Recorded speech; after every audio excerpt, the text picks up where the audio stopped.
मंडळी, दुपारी एका शेतकऱ्याचा फोन आला. म्हणाले, साहेब तुमच्या चॅनेलवरून एक बातमी पसरवा. माझ्या शेतात गांजाची झाडं आहेत. बातमी बघून प्रशासन बघा कसं धावत पळत पंचनाम्याला माझ्या शेतात येईल. पावसानं वाहून गेलेल्या माझ्या शेताचा पंचनामा तरी करेल. चांगल्या गोष्टीसाठी थोडं खोटं बोलायला काय हरकत आहे. त्या शेतकऱ्याच्या बोलण्यानं क्षणभर निशब्द झालो. खरंच कसली ही हतबलता आणि कसली ही अगतिकता आहे. शेंगदाणे खाताना 2 शेंगदाणे खाली पडले तर आपल्या मनाला चुटपुट लागते. विचार करा, ज्यानं मोठ्या आशेनं माती स्वप्न पेरलं, कष्टानं त्याला वाढवलं, हे सगळं डोळ्या देखत पाहून गेलं तर त्या शेतकऱ्याची काय अवस्था झाली असेल. राज्यातल्या 36 जिल्ह्यांपैकी 30 जिल्ह्यातल्या 654 महसूल मंडळांमध्ये 62,17,540 एकर इतक्या शेतीचं नुकसान झालं. पायात चिखल आणि डोळ्यात अश्रू अशी विदारक स्थिती आहे. यावर्षी चांगला पाऊस झाला, पिकं जोमदार आली, पण शेतकऱ्याच्या आनंदाला नजर लागली. आभाळाचा कोप झालाय सरकार. दुष्काळानं होरपूर जाणाऱ्या बीडमध्ये पुरातली माणसं वाचवायला पहिल्यांदा हेलिकॉप्टर उतरलं. हवं तर त्या हेलिकॉप्टरवाल्याला विचारा काय परिस्थिती आहे सरकार.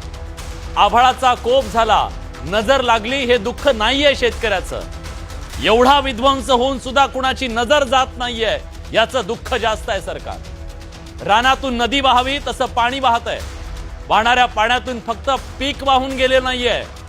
शेतकऱ्याची उद्याची पोटाची भाकरी, पोरांची शाळेची फी, बायका लेकरांचे दिवाळीचे कपडे आणि पोरीच्या लग्नाची तयारी सगळं वाहून गेलंय. नुकसानीचे आकडे अजून आलेले नसतील तरी सांगतो, सरकारची भरपाई करण्याची ऐपत नाही, त्यापेक्षा जास्त नुकसान झालंय शेतकऱ्याचं.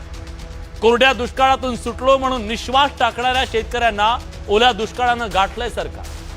पावसाच्या आशेनं आभाळाकडे पाहणाऱ्या शेतकऱ्यांच्या मनात आभाळाची थडकी भरावी इतका पाऊस कोसळतो. एक वेळ वैर्याला कीव येईल, पण आभाळाला येत नाहीये. असा एक सीझन नाहीये, ऋतू नाहीये जिथं निसर्ग क्रूर वागला नाहीये.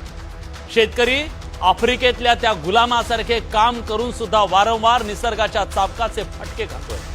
किती वेळा कोसळायचं आणि किती वेळा उभं राहायचं हा सवाल आहे. खरं सांगू, आज शेतकऱ्याची अवस्था शेळीच्या त्या शेपटासारखी झाली आहे. नीट लाज झाकता येत नाही आणि अंगावरची माशी हलत नाही. या हतबल शेतकऱ्याला दिलासा हवाय सरकार. खोटी सहानुभूती, संकटातून सावरण्यासाठी पायात बळ हवाय सरकार.